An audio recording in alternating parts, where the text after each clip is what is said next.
Sir December 3ஆம் தேதி பார்த்தீங்கன்னா ப்ரைஸ் ஒரு நல்ல ஃபால் இருந்தது. ஃபால் எடுத்துட்டு அடுத்தடுத்த லோ தான் வச்சுட்டு வந்தாங்க. இதுக்கப்புறம் 4ஆம் தேதி அந்த ஃபாலை வந்து பிரேக் பண்ணுறதுக்கு மார்க்கெட் நல்லாவே மேலே ரேலி ஆச்சு. கிட்டத்தட்ட இந்த ஹைக்கு போனதுக்கப்புறம் ப்ரைஸ் அங்கேருந்து ரிஜெக்ட் ஆகி இங்கே வந்து ஒவ்வொரு ஹையும் வைக்கும்போது லோ வரல, அடுத்த ஹை வைக்கும்போது இந்த ட்ரெண்டோட லோ வரல, அடுத்த ஹை வைக்கும்போது இந்த ட்ரெண்டோட லோ வரல. ஸோ இந்த இடத்துல ஹை வச்சதுக்கப்புறம் இந்த லோவை ஃபஸ்ட்டு ஈக்குவல் பண்ணாங்க, அப்புறம் பிரேக் பண்ணிட்டாங்க. பிரேக் பண்ண இந்த கேண்டில் பாருங்க. ஸோ லாஸ்ட்டாக வந்த இந்த ட்ரெண்டை பிரேக் பண்ண இந்த கேண்டில், இந்த கேண்டிலோட ஓப்பன் அண்ட் ஹையை மார்க் பண்ணிட்டேன்.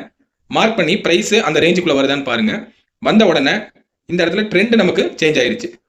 ஹையர் ஹை பண்ணிட்டு போகிற மார்க்கெட்டு இப்போ பிரேக் ஆயிருச்சு.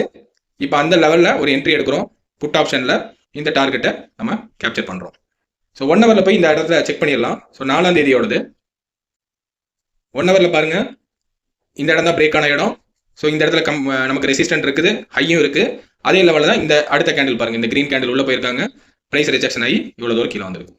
இந்த மாதிரி 1 ஹவரோட ரெசிஸ்டன்ட் ஹையையும் பார்த்துட்டு செல் எடுக்கிறீங்க, அதாவது புட் ஆப்ஷனில் பை பண்ணுறீங்க அப்படின்னா ஆப்பர்ச்சுனிட்டி கிடைக்கும் போது இந்த 2 கன்ஃபர்மேஷன் வச்சுட்டு இந்த ட்ரேடை நீங்கள் இனிஷியேட் பண்ணலாம். ஸோ இங்கே தான் வந்து கேண்டில் கட் ஆன இடம், இந்த பையரை ப்ரைஸ் அங்கேயே வருது, இந்த ப்ராஃபிட் புக் பண்ணிட்டீங்க. இதுக்கப்புறம் பாருங்க, ஹையர் ஹை தான் பண்ணிட்டு போச்சு மார்க்கெட்டு. ட்ரெண்ட் லைன் யூஸ் பண்ணி ஒரு ட்ரிக் இருக்கு, அது என்னன்னு பார்த்துடலாம். இப்போ இந்த இடத்துல ஒரு செல்லரோட ஹையையும் இந்த பக்கம் ஒரு செல்லரோட ஹையும் நான் மார்க் பண்ணுறேன். இந்த 2 ஹைக்கு இடையில ஒரு பையர் வந்து சேலஞ்ச் பண்ணியிருக்காங்க ப்ரைஸை. அந்த ட்ரெண்ட் லைனுக்கு மேலே ப்ரைஸ் போயிட்டு அடுத்த கேண்டில் வந்து ஒரு செல்லர் கேண்டிலாக வந்து பிரிண்ட் ஆகுது, க்ளோஸ் வைக்கிறாங்க. இதுக்கப்புறம் வந்து ஒரு பையர் கேண்டில் வரக்கூடாது, வராம அந்த ட்ரெண்டு கீழே வரணும். கீழே வரும்போது இந்த ஓப்பன் ப்ரைஸ்லையோ இல்லை இந்த கேண்டிலோட லோலையோ நமக்கு ட்ரேடு கிடைச்சதுன்னா எடுங்க.